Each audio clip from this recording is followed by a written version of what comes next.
और आप जानते हैं कि आज रविवार और आज कांग्रेस पार्टी रामलीला मैदान में एक वोट चोरी के ऊपर रैली कर रही है। ऐसा कहना है कि कांग्रेस पार्टी के बाकी राज्यों से भी लोग इसमें सम्मिलित होने के लिए आ रहे हैं। बड़ा आश्चर्य का विषय है। सदन और पार्लियामेंट जो लोकतंत्र का सबसे बड़ा मंदिर होता है, उस मंदिर में चर्चा होने के पश्चात, सघन चर्चा होने के पश्चात कांग्रेस पार्टी अब रैली कर रही है वोट चोरी को लेकर, एसआईआर को लेकर। आप सभी जानते हैं कि किस प्रकार इसी कांग्रेस पार्टी ने एसआईआर के ऊपर चर्चा करने के लिए आवेदन दिया था पार्लियामेंट में, और पार्लियामेंट में इलेक्शन रिफॉर्म्स को लेकर, जिसमें एसआईआर के विषय में सभी कांग्रेस पार्टी के वक्ताओं ने, सभी विपक्ष के वक्ताओं ने अपने मन की बात रखी, अपने विषय को रखा, वो हमने सुना है और उसका उत्तर माननीय गृह मंत्री जी ने भी दिया। राहुल गांधी जी ने जब इलेक्शन रिफॉर्म के बारे में अपने विषय को रखा तो उनके सतही राजनीति, the superfluous attitude of Rahul Gandhi's politics was quite evident that day.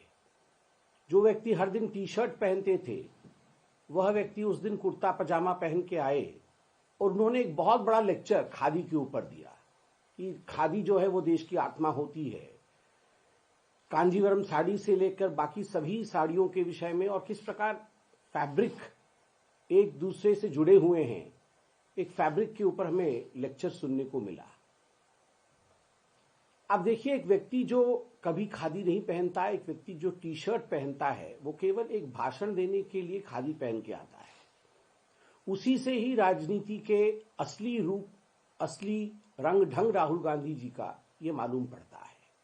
And he fabricated a story of SIR. He fabricated a story which was completely false about elections in India, fabrication of how EVMs were tampered with. ये सारा fabrication उन्होंने किया है। और जब जवाब दिया गया गृह मंत्री जी का, हमने देखा कि एक एक बिंदु का, बिंदुवार माननीय अमित शाह जी जो देश के गृह मंत्री है, उन्होंने बिंदुवार जवाब दिया कि 45 दिन के बाद सीसीटीवी फुटेज क्यों खारिज कर दिया जाता है, क्योंकि 45 दिन के अंदर ही आप इलेक्शन को चैलेंज कर सकते हैं। एसआईआर का अर्थ होता है परिष्कृत करना, सफाई करना इलेक्टोरल रोल को। It is the cleansing process of the electoral roll. पहले भी हुआ है, 2003 के पश्चात एसआईआर नहीं हुआ, तो एसआईआर होने की आवश्यकता क्यों है, इस विषय को लेकर भी आदरणीय गृह मंत्री जी ने विस्तार में अपने विषय को रखा। और वोट चोरी अगर वास्तविक रूप में किसी ने किया तो किस 3 ओकेजन पे, किस 3 समय पर वोट चोरी हुआ, यह भी माननीय गृह मंत्री जी ने बताया। एक, जब नेहरू जी और सरदार वल्लभ भाई पटेल, दोनों में से कौन प्रधानमंत्री बनना था, इसको लेकर किस प्रकार नेहरू जी को एक वोट मिलने के बावजूद वो प्रधानमंत्री बने, वोट चोरी का ये सबसे बड़ा वाकया था। दूसरा, 1971 में रायबरेली से इलेक्शन किस प्रकार करप्ट प्रैक्टिसेस के माध्यम से इंदिरा गांधी जीती थी, ये वोट चोरी का एक बहुत बड़ा उदाहरण था। और तीसरा, अभी जो नोटिस इश्यू हुआ है दिल्ली के कोर्ट से आदरणीय सोनिया गांधी जी को, जिसमें 1980 में उनका नाम इलेक्टोरल रोल में दिल्ली में आता है, नई दिल्ली पार्लियामेंट्री कॉन्स्टिट्यूएंसी से, जबकि 83 में वो भारतवर्ष की नागरिक बनती है, तो स्वाभाविक रूप से यह वोट चोरी का विषय था। ये सब विषय कांग्रेस पार्टी ने सुना, वो मौजूद थे सदन में। ईवीएम मशीन, जब वो चुनाव जीते तब वोट चोरी नहीं, जब भारतीय जनता पार्टी चुनाव जीती तब वोट चोरी। तेलंगाना, कर्नाटक, हिमाचल प्रदेश, खुद प्रियंका वाड्रा जी का चुनाव, ये वोट चोरी नहीं है। मगर जहां जहां बीजेपी जीती, कड़वा कड़वा, थू थू, मीठा मीठा, गप गप, इस विषय में भी अमित शाह जी ने बोला तो कांग्रेस पार्टी ने सुना। मगर जब गृह मंत्री जी ने घुसपैठियों का जिक्र किया कि घुसपैठियों को बचाने के लिए कांग्रेस पार्टी चेष्टा कर रही है, तब कांग्रेस पार्टी तुरंत उठकर खड़ी हुई, उन्होंने प्रतिरोध किया और फिर वॉकआउट किया। तो एक बात संपूर्ण रूप से स्पष्ट होता है कि ये जो एसआईआर को लेकर रैली हो रही है, ये केवल और केवल किस प्रकार से घुसपैठियों को बचाने का कवायद आगे बढ़ाया जा सके, घुसपैठियों को बचाने की जो रैली है वही कांग्रेस पार्टी कर रही है। वो वॉकआउट करती है घुसपैठियों के नाम पे। आप सुनिए, प्रधानमंत्री जी ने भी कहा था इस विषय को बिहार के चुनाव के समय। आप सुनिए किस प्रकार से सदन में खड़े होकर अमित जी ने जब घुसपैठियों के विषय में कहा तब तुरंत वॉकआउट करती है कांग्रेस पार्टी।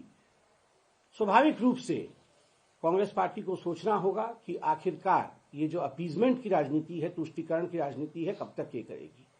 और मैं आज भी पूछना चाहता हूं राहुल गांधी जी से कि राहुल जी, अभी भी शायद 10 दिन शेष हैं। आपको अगर लगता है कि बिहार के चुनाव में किसी सीट पर गड़बड़ी हुई है तो अभी भी 45 दिन में 10 दिन शेष होंगे जब आप जाके कंप्लेंट कर सकते हैं। कोई कंप्लेंट नहीं, एक भी कोर्ट में केस नहीं, इलेक्शन कमीशन में एक भी किसी बूथ के ऊपर कंप्लेंट नहीं, मगर आप रैली कर रहे हैं। यही दिखाता है कि हाथ में वास्तविकता नहीं है, मगर एक भ्रम की स्थिति उत्पन्न करने की चेष्टा आप लोग कर रहे हैं।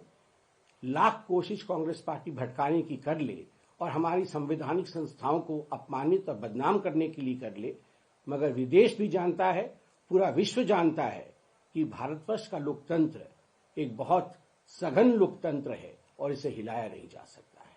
धन्यवाद। कोई प्रश्न हो तो अवश्य पूछे। सर, एक नारा वहाँ पर बीजेपी स्पोक्सपर्सन शेयर कर रहे हैं कि लगा है कि प्रधानमंत्री नरेंद्र मोदी को लेकर कि कबर खुदेगी, वहाँ पर जो पहले भी इस तरीके के कांग्रेस के नारे लगाए थे। देखिए, आपका प्रश्न है कि अभी रामलीला मैदान में जो रैली कांग्रेस पार्टी की वोट चोरी को लेकर हो रही है, उसमें कांग्रेस पार्टी के कुछ लोगों ने नारा लगाया है मोदी जी को लेकर कि कबर खुदेगी। मैंने अभी व्यक्तिगत रूप से वह नारा नहीं सुना है, मगर चूंकि आपने प्रश्न पूछा है, मैं इसको तथ्यात्मक रूप से देखूंगा और इसमें अगर वास्तविकता है, इस प्रकार का नारा अगर लगा है, तो मुझे लगता है कांग्रेस अभी भी जान नहीं पा रही है। जब जब उन्होंने मोदी जी के खिलाफ गालियों का प्रयोग किया है, उनके परिवार के खिलाफ, उनकी माता जी को गाली दी है और व्यक्तिगत रूप से मोदी जी के लिए इन प्रकार के शब्दों का प्रयोग किया है, तब तब कांग्रेस को जनता ने नकारा है। अभी कुछ दिन पहले उनके एक प्रवक्ता ने मोदी जी के एआई वीडियो को डाला था, जिसमें मोदी जी को चाय ले लो करके दिखाया गया था। तो स्वाभाविक रूप से कांग्रेस पार्टी में मनीशंकर अय्यरों की कमी नहीं है। ये मनीशंकर अय्यर की मेंटालिटी है, जिसमें मोदी जी को गाली देना, अहंकार का झलकना और सबसे बड़ी बात है तुष्टीकरण की राजनीति के माध्यम से मोदी जी को नीचा दिखाने की कोशिश करना। मगर जनता जनार्दन जिससे प्यार करती है, जनता जनार्दन कभी भी उनके खिलाफ गाली नहीं सहती है। सर, प्रमोद तिवारी का एक बयान आया है रैली से रिलेटेड। उन्होंने कहा दिल्ली में आज ग्रैब फोर्स इसीलिए लगाया गया है कि लगता है कि गाड़ियां जो बाहर से कांग्रेस पार्टी के नेताओं की आ रही हैं, कार्यकर्ताओं की आ रही है, उन्हें रोका जाए। तो प्रदूषण को लेकर जो ग्रैब फोर्स लगा उसमें वो रैली से लिंक कर रहे हैं कि ग्रैब फोर्स इसमें लगा कि गाड़ियां रोकी जा सकें। देखिए, ये जो ग्रैब फोर्स दिल्ली में लगी है, आपका प्रश्न है कि प्रमोद तिवारी जो कांग्रेस के बड़े नेता है, उनका आक्षेप है, उनका ये कहना है कि भारतीय जनता पार्टी की सरकार ने ग्रैब फोर्स इसलिए लगाया ताकि हम कांग्रेस की गाड़ियों को अंदर नहीं आने दे सके। मुझे तो बड़ा आश्चर्य लगता है कि कांग्रेस सदन में खड़े होकर, राहुल गांधी जी परसों ही कह रहे थे कि बहुत पोल्यूशन हो रहा है और हमें इस पर चर्चा चाहिए, और मैंने देखा किरण रिजिजू जी वो खड़े होकर कहते हैं कि इसमें बाई पार्टीशनशिप के साथ हम सभी पार्टी एक मत होकर काम करेंगे और किस प्रकार पोल्यूशन कम हो उसके लिए चिंता करेंगे। ये सारे पोल्यूशन के विषय में तो कांग्रेस पार्टी और राहुल गांधी खुद ही कह रहे हैं कि जो जो मेजर्स उठाना चाहिए वो उठाना चाहिए, और जब आप ग्रैब फोर्स लगाते हैं तो आप कहते हैं कि राजनीति के कारण लगाया जा रहा है। मुझे लगता है इन दोनों विषयों को लेकर कहीं न कहीं कांग्रेस के अंदर ही भ्रांति है, उनको इस भ्रांति से दूर आना चाहिए। वैसे भी कोई लोग इनकी रैली में पार्टिसिपेट करने के लिए इच्छुक भी नहीं होंगे कि बहुत सारे लोग आ रहे हैं और हम उनको रोकने की चेष्टा कर रहे हैं, कदाचित ऐसा नहीं है। धन्यवाद।